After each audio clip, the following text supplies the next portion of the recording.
Hey everyone, and welcome to this deep dive where we're going to get into something really fascinating, women in Moroccan football. Sounds exciting. It is, and we've got some awesome source material to dig into from a podcast episode that really gets into the heart of it all. So get ready to hear about how women are totally changing the game. Both on and off the pitch. Exactly. Yeah, it's a remarkable shift. It all began with a change in mindset. For so long, Moroccan society kind of saw football as a guy thing. Right. But that started to change when organizations like FIFA, CEAF, and even local groups began pushing for more inclusivity in the sport. Oh, that's interesting. So it sounds like it was a combination of things, right? Yeah, global and local forces coming together. And things really picked up speed in 2020 when the Royal Moroccan Football Federation, the FRMF, rolled out this game-changing strategy. They didn't just talk about supporting women's football. They actually did something about it. Exactly. Okay, so tell me more about this FRMF strategy because it sounds like a turning point. It was a big deal. One of the key things they did was to create the Botola Pro, a fully professional women's league. Whoa, hold on. So this wasn't just about giving women a chance to play. This was about raising the bar. Absolutely. Creating a pathway for them to really excel. Wow, so they were serious. They were. And to back that up, they even set a minimum wage for female players in the league. Wow, a minimum wage. That's a statement. It's like saying we value women's football. Exactly. These athletes deserve to be paid fairly for their talent. For their dedication. Exactly. And they didn't stop there. They poured resources into youth development programs, setting up academies just for girls. Smart moves, right. Build for the future. Yeah, they knew that building a lasting future for the sport meant nurturing young talent right from the start. It's like taking a long-term view. Exactly. And speaking of talent, we can't talk about this without mentioning the Atlas Lionesses. The national team. Yeah. Their rise has been incredible. Reaching the finals of the 2022 CEAF Women's Africa Cup of Nations, that was huge. WAFCON. I mean, talk about a defining moment. They put Moroccan women's football on the map. Absolutely. And it got them a spot in the FIFA Women's World Cup. For the first time ever. A historic achievement. It really was. And a big part of this journey is Ghislaine Chebok, the team captain. A true midfield maestro. She is phenomenal. And it's interesting because her father was also a famous footballer. Like, she was meant to carry the torch. Yeah. But she's more than just a skilled player, right? Oh, absolutely. Chebok is known for her leadership. Her dedication. Her commitment to giving back.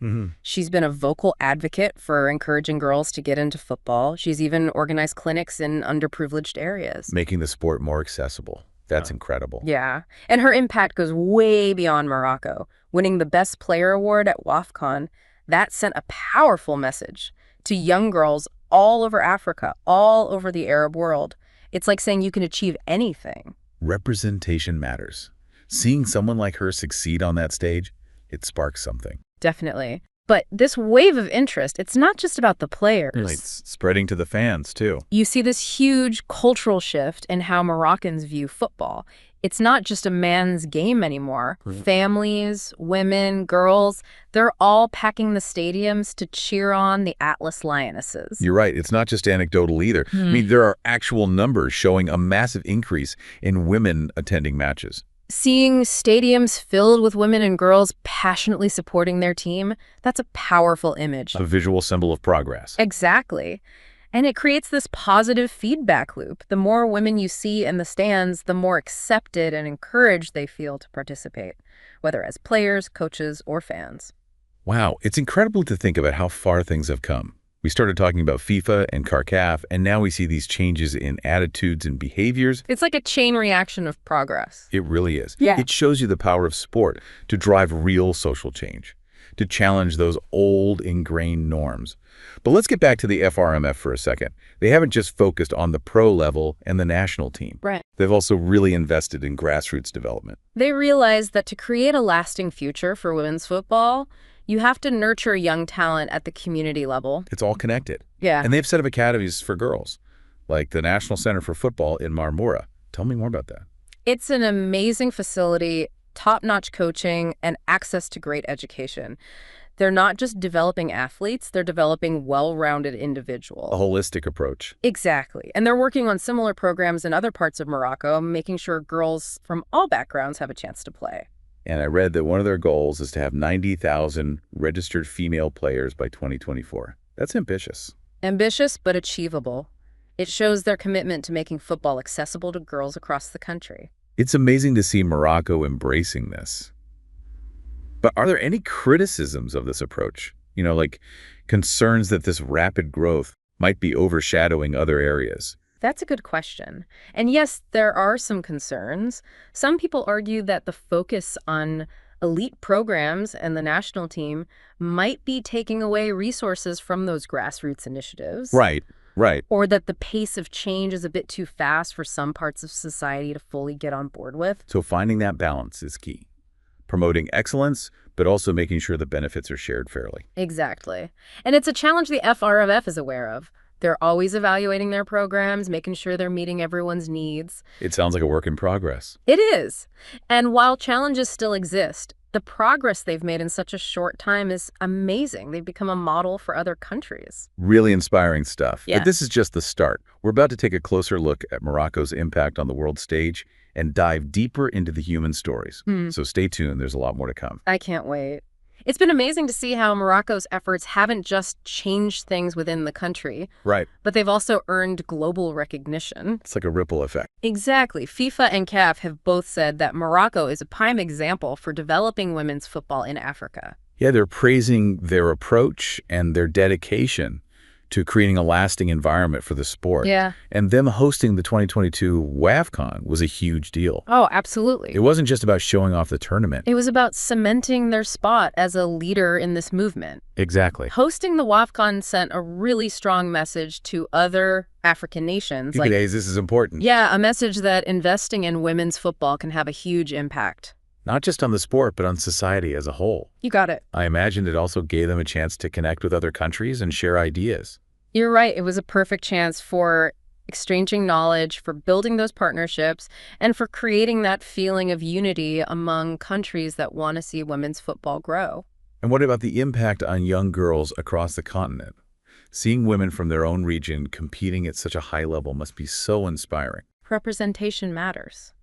It can have a big impact on what people aspire to and what they believe they can achieve. Yeah. When young girls see women who look like them, come from similar backgrounds, and succeed in something that was once considered out of reach, It breaks down those barriers. it opens up a whole world of possibilities. Like that moment when they realize, hey, I can do that too. Exactly. And it's not just about going pro, it's about all the things sports can teach you. The confidence, The discipline, the teamwork, the pure joy of playing. and those are valuable everywhere, not just in sports. Right. Participating in sports can help girls become leaders. Problem solvers, resilient individuals who can face any challenge. It's about building character and creating a sense of belonging. For sure. And from what I've seen, that sense of community is really strong in the women's football scene in Morocco. Yeah. There's this incredible bond between the players, the coaches, and the fans. They're all in it together. They support each other, push each other, and celebrate each other's wins. It's a team effort, a movement bigger than any individual. Right. And it's not just Morocco. Right. This is making waves across Africa and the Arab world. The success of the Atlas Lionesses has inspired people way beyond Morocco's borders. For sure. It just goes to show you how powerful sport can be. It can overcome cultural and geographical boundaries and bring people together. It's about breaking stereotypes and showing that women can be amazing in anything they set their minds to. Including sports. Yeah, and it's about showing the world that supporting women's sports is not only the right thing to do, but it's a smart move. It makes society better. So Morocco has set a high standard. What are some of the specific things they're aiming for in the future of women's football? Well, we mentioned their goal of 90,000 registered female players by 2024. That's a big one. Yeah. But it's just one part of the plan. Right. It's not all about the numbers. What else are they working on? They're focused on developing top-notch coaching programs specifically designed for female players. Okay. And they're improving infrastructure all over the country. Making sure girls have good fields and training facilities. That's the idea. And of course, funding is a big deal. It always is. The FRMF is looking for partners, both public and private, to help them keep this growth going. It seems like they're thinking about everything. They're taking a comprehensive approach. It's not just about creating star players. It's about building a strong foundation where women's football can thrive at every level. But we also have to admit that even with all this progress, there are still challenges. You're right. We've touched on a few limited funding societal attitudes. What are some other hurdles they need to tackle?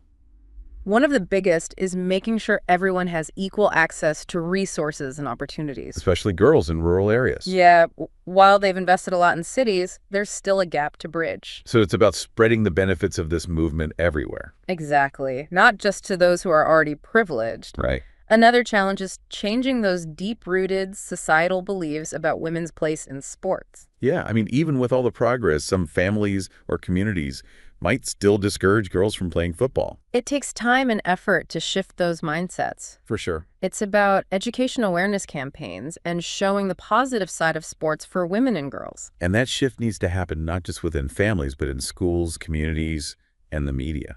Absolutely. We need more female role models, coaching, leading sports organizations, and in how the media covers women's sports. It's about creating a culture where girls feel empowered to chase their athletic dreams. And celebrating those achievements, sharing their stories, and recognizing everything they contribute. We need young girls to see themselves represented in sports. Both on and off the field. Exactly. It's a group effort that involves everyone. Parents, educators, coaches, media policymakers, everyone. Everyone has a part to play in making a more inclusive and fair environment. And what's happened in Morocco shows us that it's possible. It shows what can happen when people share a vision and are committed to change. They've shown the world that investing in women's sports isn't just the right thing to do. It's a smart move. It helps everyone. The success of the Atlas Lionesses has had an impact far beyond the football pitch. It's challenged stereotypes. Empowered women. And started a national conversation about gender equality. And their story isn't over yet, with continued dedication and support. The future of Moroccan women's football is looking bright. It's a story of resilience, determination, and believing in dreams. It's a story that's just beginning. And it's captured the world's attention, showing that sport can be a powerful force for change. It reminds us that even when things seem really tough, progress is possible when people work together to create a more just and equal society. As we head into the final part of our deep dive, I want to shift gears a bit and focus on the human element. Sounds good.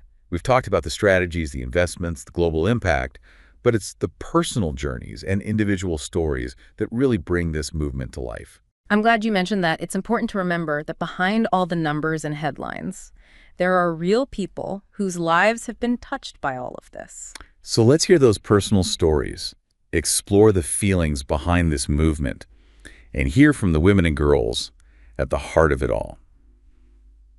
Okay, so we've covered a lot about the overall impact of women's football in Morocco, but now I want to kind of zoom in on the people. Yeah. It's one thing to hear about all the plans and goals, Right. but it's a whole other thing to hear from the women and girls whose lives are actually changing because of this movement. You're absolutely right. The numbers and stats, they give you the big picture. Yeah. But it's those individual stories, those personal experiences that really bring this to life. And one thing that really hit me was how much this growth in women's football is impacting young girls all over Morocco. We mentioned Ghislaine Chebok as a role model. Yeah. But she's just one example. There's a whole new generation of players coming up who are inspired by what they see. It's true. When these young girls see women succeeding in a sport that was once considered off limits, it challenges those old ways of thinking and opens up their world. Like, it's showing them that there are more possibilities out there than they might have thought. Exactly. It's like a light bulb moment for them. Hey, I can do that too. Right. And it's not just about becoming a pro footballer. It's about everything that sports can teach you. The confidence, The discipline. the sheer joy of playing. Those are valuable skills no matter what you do in life. Absolutely. Participating in sports can empower girls to become leaders, problem solvers, resilient individuals who can handle anything life throws at them. It's about building character and finding that sense of belonging. And from what I've read, that sense of community is really strong within women's football in Morocco. It is. There's this amazing camaraderie between the players, the coaches, even the fans. It's like they're all supporting each other, pushing each other to be better, and celebrating each other's successes. It's a team effort, a movement that's bigger than any one person, and it's not just happening in Morocco. Right. It's spreading. This is creating waves across Africa and the Arab world. The success of the Atlas Lionesses has given people hope far beyond Morocco's borders. It shows how powerful sports can be. It can overcome cultural differences and geographical distances and bring people together through a shared love for the game. It's about breaking down those stereotypes and showing that women can be incredible at anything they choose. Including sports. And it's about showing the world that investing in women's sports is not only the right thing to do, but it's a smart choice. Benefits everyone. So we've come a long way in this deep dive. We have. We've looked at the history, the strategies, the hurdles, the global reach, and the human stories behind this amazing movement. It's been an eye-opening journey for sure, and it's clear that the story of women's football in Morocco is still being written. And that's what makes it so exciting. It does. It's a story full of hope, progress, and the unwavering belief in what people can do. And it reminds us that change is possible, even when it seems like there are huge obstacles in the way. So to everyone listening, we leave you with this. What are your thoughts after this deep dive? What stood out to you the most? What are your hopes for the future of women's sports, both in Morocco and worldwide? We encourage you to keep exploring, keep asking questions, keep challenging the way things are. The future's in our hands. And together we can build a world where everyone has the chance to chase their dreams, no matter their gender. It's been a pleasure talking about this with you. Until next time, keep the conversation going.